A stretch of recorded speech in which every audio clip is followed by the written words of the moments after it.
Que Dieu vous bénisse et vous garde. J'ai reçu les pleins pouvoirs dans le ciel et sur la terre. Allez donc dans le monde entier, faites des disciples parmi tous les peuples, baptisez-les au nom du Père, du Fils et du Saint-Esprit. Apprenez-leur à obéir à tout ce que je vous ai prescrit. Et je suis moi-même avec vous chaque jour jusqu'à la fin du monde. Amen. Dans les Saintes Écritures, Dieu déclare que le Messie viendrait pour être le sauveur du monde. La vie de Jésus prouve qu'il est bien celui dont les prophètes avaient parlé. Ésaïe a prophétisé que la Vierge deviendrait enceinte et qu'elle enfanterait un fils. Des siècles plus tard, la naissance de Jésus accomplissait cette prophétie. Les Saintes Écritures déclaraient que le saint à naître serait appelé le Fils de Dieu.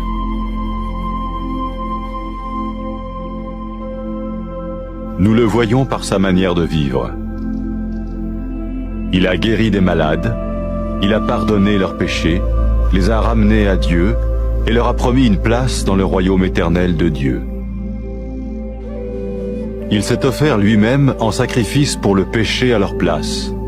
Puis il est revenu à la vie, victorieux sur la mort selon le plan de Dieu. Jésus a dit « Personne ne me prend la vie, mais je la donne de ma propre volonté ». La vie de Jésus n'a pas seulement accompli les écrits des prophètes, mais elle a aussi confirmé la vérité de la sainte parole de Dieu. Les prophètes avaient écrit « Ta parole, ô mon Dieu, est parfaite, elle dure à toujours ». Jésus lui-même a dit « Le ciel et la terre disparaîtront, tandis que mes paroles ne disparaîtront jamais ». Jésus est venu pour nous donner la vie dans toute sa plénitude.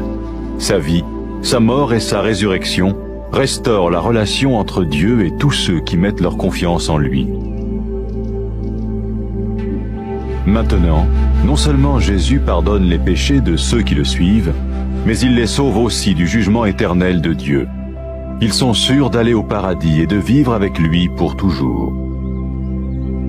Il ne suffit pas d'approuver intellectuellement ce qu'il dit, ni de vivre une expérience émotionnelle.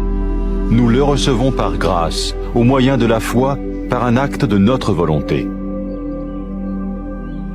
Jésus a dit à propos de ses disciples, « Mes brebis écoutent ma voix, je les connais et elles me suivent. » Pour expérimenter la vie en abondance promise par Jésus, ceux qui le suivent parlent à Dieu chaque jour dans la prière et lisent ou écoutent sa parole. Ils parlent de lui à d'autres personnes et rencontrent régulièrement ceux qui l'aiment et le suivent. N'oubliez pas sa merveilleuse promesse. « Tout pouvoir m'a été donné dans le ciel et sur la terre. Et sachez-le, je vais être avec vous tous les jours, jusqu'à la fin du monde. »